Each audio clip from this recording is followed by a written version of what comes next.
بسم اللہ الرحمن الرحیم۔ السلام علیکم۔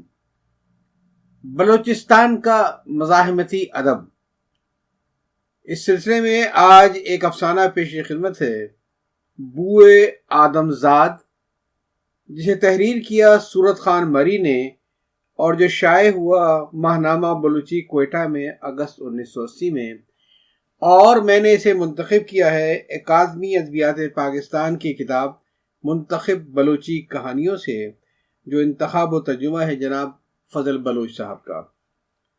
آئیے سنتے ہیں۔ بوئے آدم زاد۔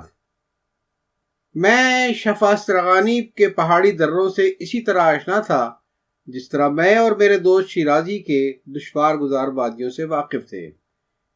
پچھلے 2 سال سے ہم مسلسل انہی وادیوں میں گھومتے آ رہے تھے، مگر ان 2 سالوں میں شکرانی لہجے کا ایک بھی لفظ ڈھنگ سے نہ بول پایا۔ جب وہ آپس میں گفتگو کرتے میں تھوڑا بہت ان کی بات سمجھ لیتا۔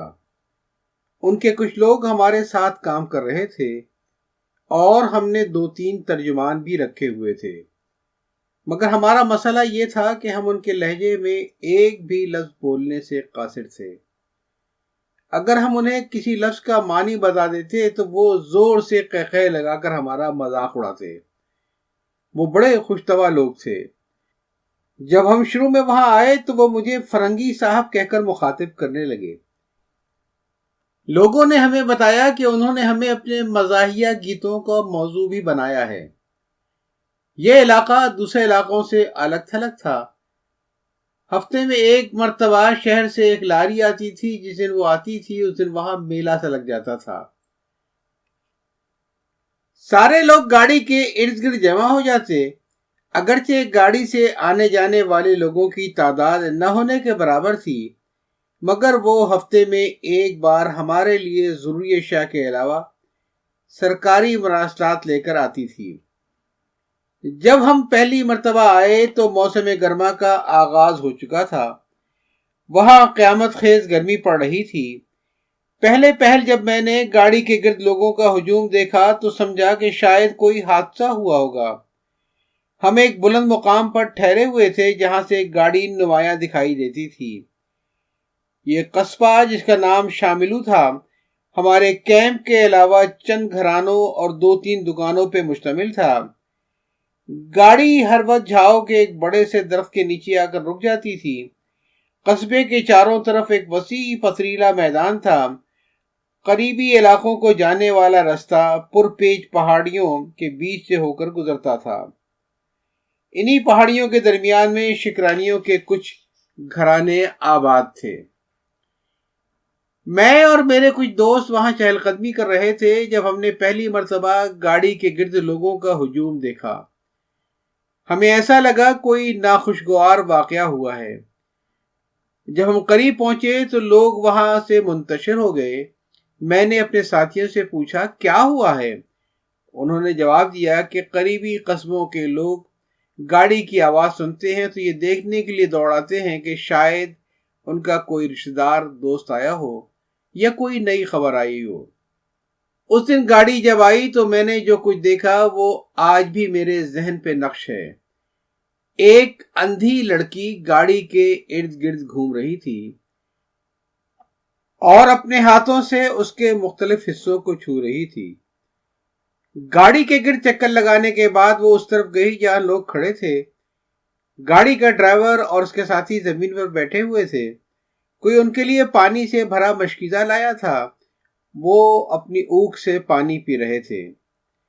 وہ نابینا لڑکی ان کے پاس چلی گئی، جسے دیکھتے ہی ڈرائیور خوشی سے چلا اٹھا، گلی آ گئی، آ جاؤ پیاری گلی۔ گلی ان سے اپنے میٹھے لہجے میں باتیں کرنے لگی۔ سب اسے دیکھ کر خوش ہوئے۔ کسی نے مشکیزہ اس کی طرف بڑھایا، اپنے ہاتھ مشکیزے کے نیچے رکھ کر وہ گٹا گٹ پانی پینے لگی، جیسے برسوں سے پیاسی تھی۔ جب وہ پانی پی چکی تو ڈرائیور نے اپنی جیب سے کوئی چیز نکال کر اسے دی۔ وہ تیزی سے گاڑی کی طرف گئی اور ایک ڈالی جو اپنے ساتھ لائی تھی گاڑی کے اگلے حصے میں رکھ کر دعا مانگی، مولا تمہیں ہر آفت سے بچائے۔ گلی کی عمر زیادہ سے زیادہ 8 یا 9 برس تھی۔ لمبا قد، مگر پیر چپل سے محروم، اور اس نے کوئی شلوار نہیں پہنی ہوئی تھی، جبکہ قمیص لیر تھی۔ بس یوں سمجھیں سطر پوشی کی حد تک اس کے جسم پہ باقی بچی تھی۔ اس دن کے بعد جب تک ہم وہاں موجود رہے، ہم نے ہر ہفتے اسے اسی حال میں دیکھا۔ مجھے یاد نہیں پڑتا اس نے کبھی اپنے کپڑے تبدیل کیے ہوں۔ شاید ان کے پاس یہی ایک جوڑا تھا جو وقت کے ساتھ گھس کر پھٹ چکا تھا۔ لوگوں کا کہنا تھا کہ گزشتہ 5 سالوں سے گلی کا ہی معمول تھا، جیسا بھی موسم ہوتا، جیسی بھی اس کی طبیعت ہوتی، گاڑی کو دیکھنے ضرور آتی۔ حسب معمول وہ گاڑی کے گرد چکر لگاتی اور پانی پینے کے بعد اگلے حصے میں کوئی ڈالی رکھ کر وہاں سے روانہ ہو جاتی۔ کچھ عرصے بعد وہاں شورش شروع ہوئی اور حالات خراب ہوئے۔ کئی لوگ اپنے گھر بار چھوڑ کر محفوظ مقامات کی طرف روانہ ہوئے۔ مرکزی راستے سمیت تمام راستے ویران دکھائی دینے لگے۔ لاری سروس معطل ہو گئی، مگر ہمیں اونٹوں اور دوسرے جانوروں کے ذریعے رسد پہنچانے کا انتظام کیا گیا۔ ہمارا یونٹ عددی اعتبار سے اب بڑا ہو گیا تھا۔ لوگوں کی ایک بڑی تعداد ہمارے کیمپ کے ارد گرد آباد تھی۔ 1.5 سال کا عرصہ گزر گیا اور ہمارے سکون کے دن لگ چکے تھے۔ طویل اور نیند سے محروم راتوں کا سلسلہ شروع ہو چکا تھا۔ بعض اوقات ہمیں صبح سویرے وہاں سے نکلنا پڑتا تو بعض اوقات دوپہر کو۔ کسی کو اسلحہ لے کر چلنے کی اجازت نہیں تھی۔ شام کے بعد لوگوں کے گھر سے نکلنے پہ پابندی تھی۔ اگر شام کے بعد کسی کا کوئی مویشی کھو جاتا تو اگلی صبح لوگ اسے ڈھونڈنے نکلتے۔ چونکہ برٹش آرمی چاروں طرف موجود تھی، کسی کو چوروں اور جنگلی درندوں سے کوئی ڈر نہیں تھا۔ ہماری فوج کی تعداد میں دن بدن اضافہ ہوتا جا رہا تھا۔ کچھ عرصے بعد حالات معمول پہ آ جانے لگے۔ اس دوران جو سب سے پہلا کام ہم نے کیا اور جس کی طرف توجہ دی وہ سڑک کی تعمیر تھی۔ ایک رات میں اپنے خیمے کے باہر لیٹا ہوا تھا، مگر نیند کا دور دور کوئی نام و نشان نہ تھا، کیونکہ میں اس وقت اپنی سوچوں میں گھرا ہوا تھا۔ اچانک مجھے شور کی آواز سنائی دی۔ میں نے ریڈیو کی آواز نیچے کی اور اٹھ بیٹھا۔ یہ آواز قریبی گھرانوں سے آ رہی تھی۔ میں نے بندوق اٹھائی اور سپاہیوں کو ساتھ چلنے کا حکم دیا۔ ہم ابھی اس طرف جا رہے تھے کہ کسی نے زور سے کہا رک جاؤ، اور پھر گولی کی آواز فضا میں گونج اٹھی۔ یا خدا خیر! میرا تو جیسے دل ڈوبنے لگا۔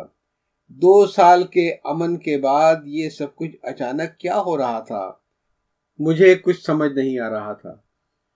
میں سڑک کی دوسری جانب چلنے لگا۔ وہاں کچھ لوگ جمع تھے۔ ہمارا دستہ بھی وہاں پہنچ گیا۔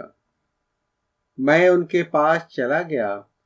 انہوں نے ایک طرف ہو کر مجھے رستہ دیا۔ بتی کی روشنی میں میں نے دیکھا گلی خون میں لت پت زمین پر پڑی ہوئی تھی۔ میں دوزانو ہو کر بیٹھ گیا اور بے اختیار میرے منہ سے نکلا گلی۔ میں نے لوگوں سے پوچھا یہ سب کچھ کیا ہوا ہے؟ اس کے ایک رشتہ دار نے